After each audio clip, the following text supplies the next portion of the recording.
buruh kerja dimanapun itu gajinya minimal harus itu. Nah kalau tidak mendapatkan itu, maka dia punya hak untuk dibela.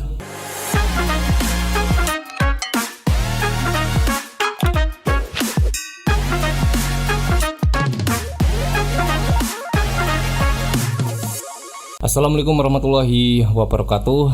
Selamat sore pendengar Pratiwi, juga pemirsa channel YouTube Pratiwi Radio. Berjumpa kembali bersama kita di Pratiwi Podcast. Alif tidak sendiri seperti biasa, di samping ada Dewi.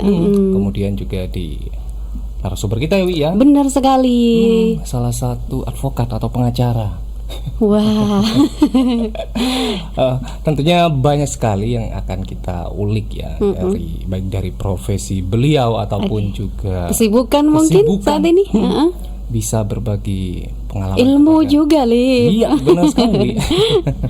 Langsung saja kita kenalan ke narsum kita. Selamat sore Bapak. Selamat sore Mas Alif ya. Alif ya, sama Mbak Dewi. Oke. Alhamdulillah ini sore hari ini bisa hadir di sini. Kemarin dikasih tahu untuk podcast katanya. Ya alhamdulillah, mudah-mudahan kedepannya bisa saling bangun komunikasi lebih baik, sehingga bisa memanfaatkan media ini untuk sesuatu yang bermanfaat untuk masyarakat kita. Benar sekali ya. Gitu. Dengan Bapak siapa? Saya Anwar Sukardi Kurniawan. Seperti yang tadi disampaikan, kalau profesi memang kami ini di lawyer ya, di advokat, hanya memang beracaranya lebih banyak di Jember, ada juga Surabaya, Bondoso sangat jarang itu. Kemudian kalau untuk di organisasi di NU itu kita di Ketua Sarbu Musi Kabupaten Bondoso, di Maesan di jajaran Suriah MWC, seperti itu. Ya. Berarti Bapak ini asli Bondowoso ya? Asli Bondowoso. Bondowoso Sugerlor tadi ya, Sugerlor Maesan. Kemudian untuk kesibukan kesehariannya tadi ada dua ya Pak ya. Di advokat, namun lebih sibuk ke Jember atau di Jember. Iya, jadi aktivitas banyak di advokasi ya, karena memang itu profesi kita. Memang aktivitas kegiatan lebih banyak di Jember gitu. Ya. Ini yang lebih menarik kayaknya di NU ya Dewi, yang di NU ya. Benar. Nah ini Dewi lagi mikirin pacar nih kayaknya. Bukan yang di luar kode-kode gini-gini. Ya. Nah di NU Pak Anwar sebagai apa nih? Di NU Bondowoso itu saya ada beberapa amanah ya. Pertama itu di Ketua Sarbu Musi mulai tahun sekarang ini, tahun 2022 kemarin, karena ini kan baru masuk 2023. Benar. Kemudian di LBHNU juga saya di bagian litigasi dan non litigasi. Kemudian kalau di Maesan di MWC itu saya di jajaran Suriah gitu. Di jajaran Suriah maksudnya Pak Anwar? Di Suriah itu kan banyak kepengurusan Mas, di struktur itu. Nah, kebetulan tahun ini kita diajak masuk di Suriah. Ada Tanfidiyah, ada Suriah kan.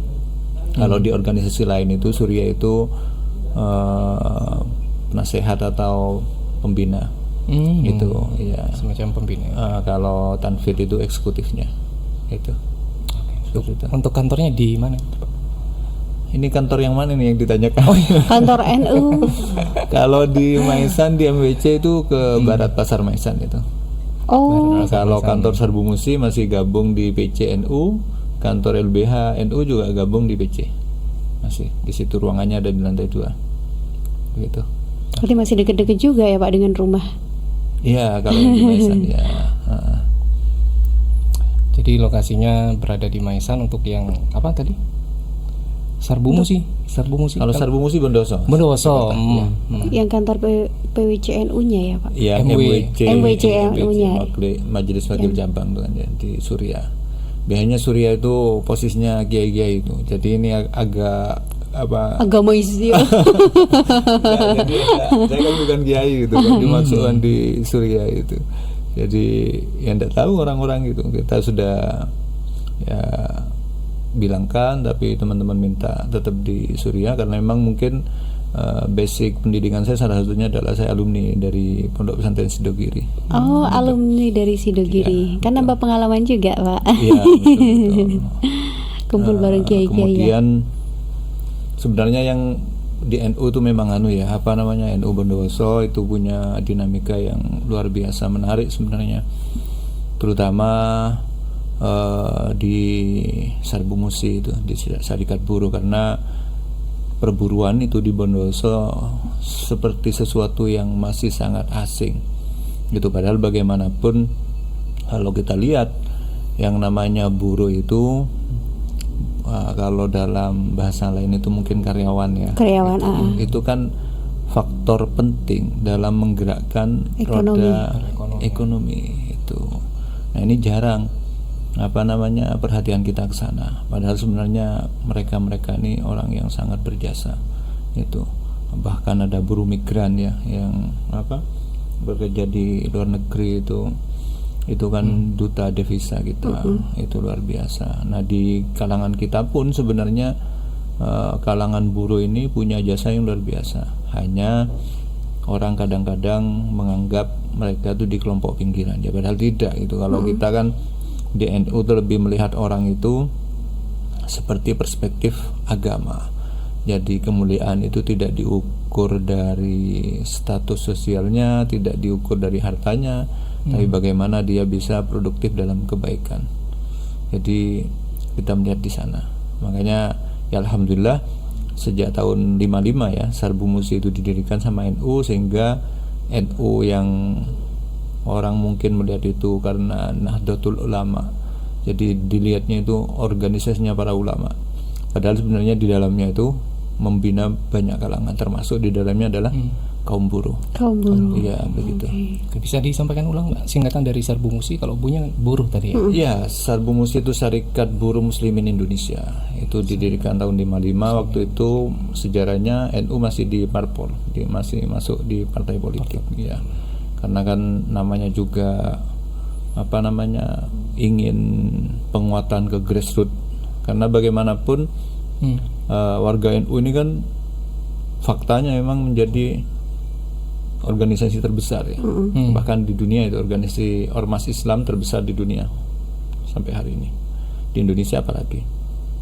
Jadi makanya kemudian ada para pimpinan kita di NU itu semua komponen itu dibikinkan wadah sehingga pembinaan kepada mereka itu tetap bisa dilaksanakan secara efektif. Karena bagaimanapun ya, kalau kita lihat kenapa kok harus Nahdlatul Ulama kemudian punya organisasi badan otonom ya, Banum itu kalau pemudanya Ansor, kalau buruhnya itu Sarbu Musi. Kenapa harus ngurusi buruh? Karena sebenarnya yang paling penting itu dalam pergerakan kita setiap hari itu adalah mental. Itu kalau mentalnya sudah diasah dengan baik, bisa amanah dan lain sebagainya, maka dia akan produktif. Jadi ketika bekerja pun sebagai buruh, maka dia tidak akan gampang berkhianat kepada kepercayaan diberikan oleh perusahaannya. Seperti itu ya. Oke.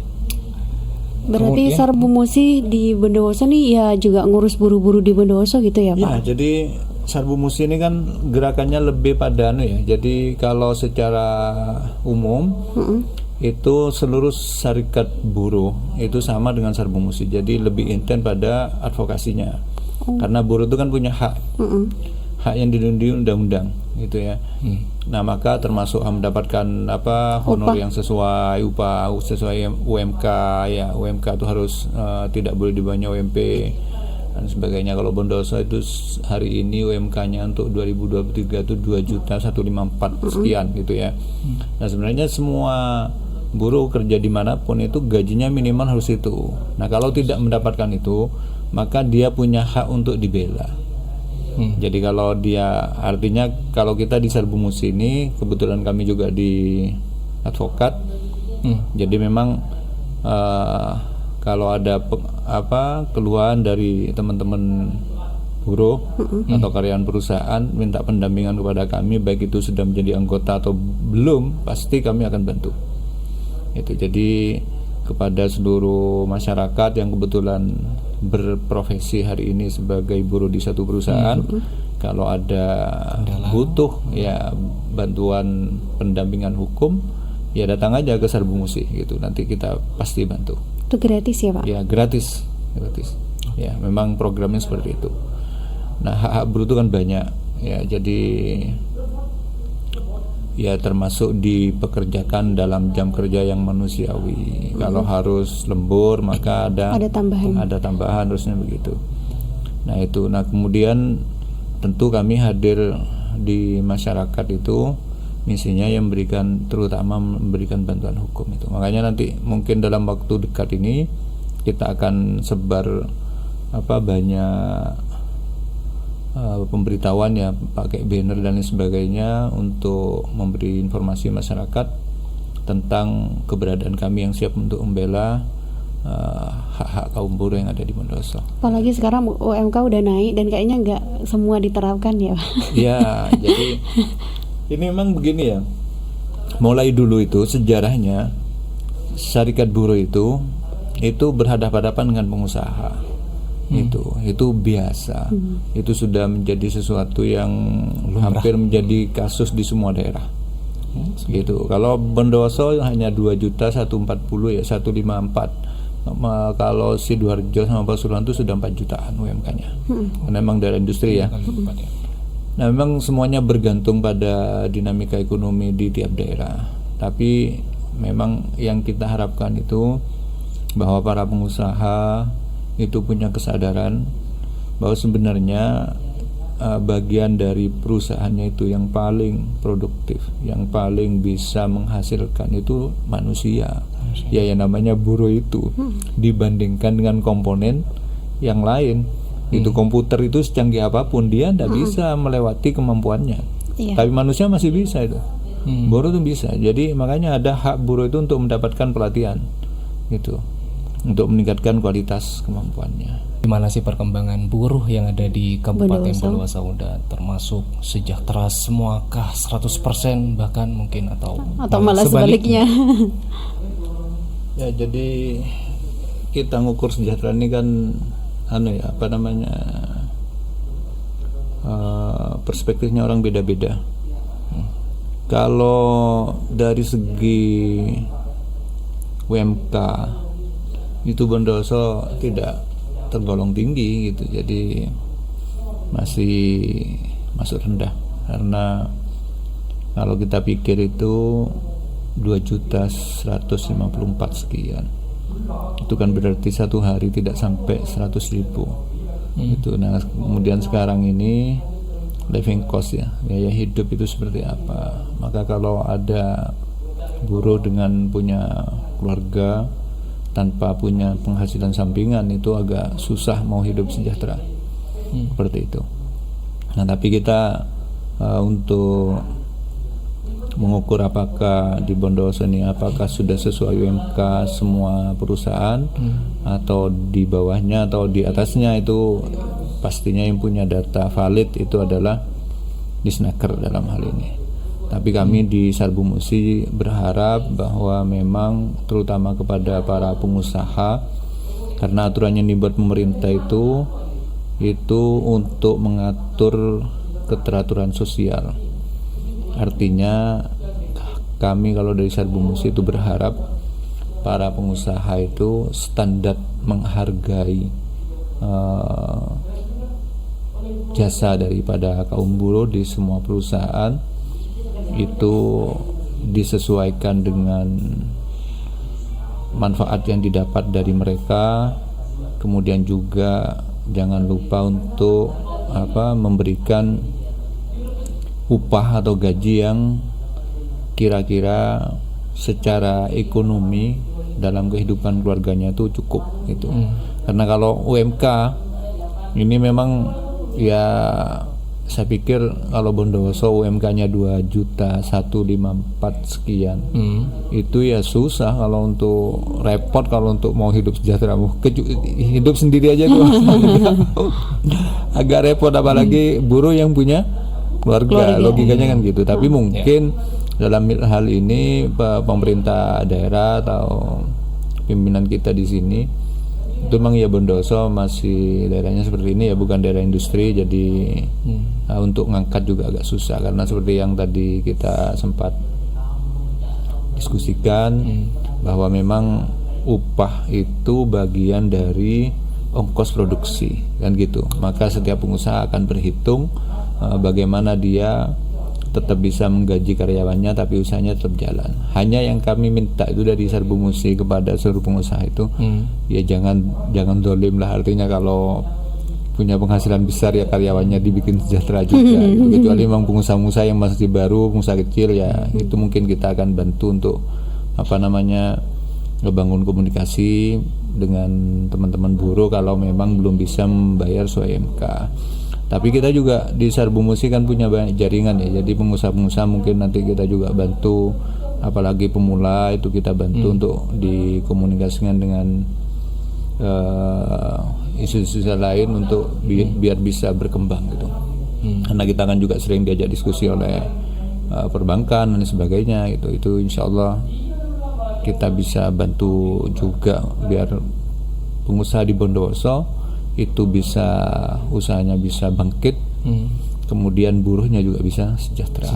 Ya, harapan kami itu di Serbu Musi selaku organisasi buruh di kalangan Nahdlatul Ulama di NU itu ya kami minta pertama kepada para pengusaha ini hargai jasanya kaum buruh itu selayak mungkin. Kemudian jangan sampai tidak memberikan waktu untuk melaksanakan ibadah. Itu jadi jangan suruh kerja terus waktunya sholat kemudian tidak ada kesempatan, itu janganlah. Kalau itu urusannya berat itu. Itu kemudian ada juga di perspektif agama itu bahwa pengusaha itu punya kewajiban mengeluarkan zakat ya, zakat mal, yaitu utamakan saja untuk buruhnya sendiri. Itu karena memang sodako itu walaupun itu sodako wajib, yang paling punya hak untuk menerima itu adalah keluarga terdekat ya. Dalam perusahaan keluarga terdekat itu ya buruhnya sendiri ya. Karena ada filosofinya ulama itu kalau kita ini punya kasih sayang kepada orang-orang yang notabene secara ekonomi itu lemah, maka mereka itu akan memberikan balasan yang luar biasa, termasuk keamanan harta daripada orang yang dermawan. Itu tidak usah pakai pengamanan yang berbayar itu otomatis itu ya, karena simpatik itu akan berbuah simpatik yang lebih baik begitu. Ya mungkin itu harapan saya kepada para pengusaha tentang bagaimana menyikapi UMK di Bondowoso yang hari ini baru 2.154 sekian. Karena itu miris juga ya kalau menghitung biaya hidup dengan gaji seperti itu ya gitu. Kemudian makanya kenapa banyak buruh di Bondowoso ini kerjanya keluar gitu. Ya, makanya emang yang menarik itu teman-teman kita ini bekerja di Sidoarjo, di Pasuruan tuh banyak situ, karena di situ 4 juta lebih. Nah kemudian untuk Bondowoso emang masih rendah ya, tapi orang kadang memilih itu daripada saya nganggur ya tetap ya kerja, yang penting dapat uang gitu. Betul. Mungkin ya Pak. Cuma harapan kami kedepannya walaupun UMK kita masih seperti itu, tapi harapan terbesar kami kepada para pengusaha ya tolonglah kalau bisa kasih mereka lebih dari UMK itu, karena kan itu upah minimum, jadi ngasih lebih juga pantas. Yang penting kan ada hubungan timbal balik, memberikan penghargaan dengan gaji yang layak, kemudian menerima kinerja dengan hasil yang baik kan gitu.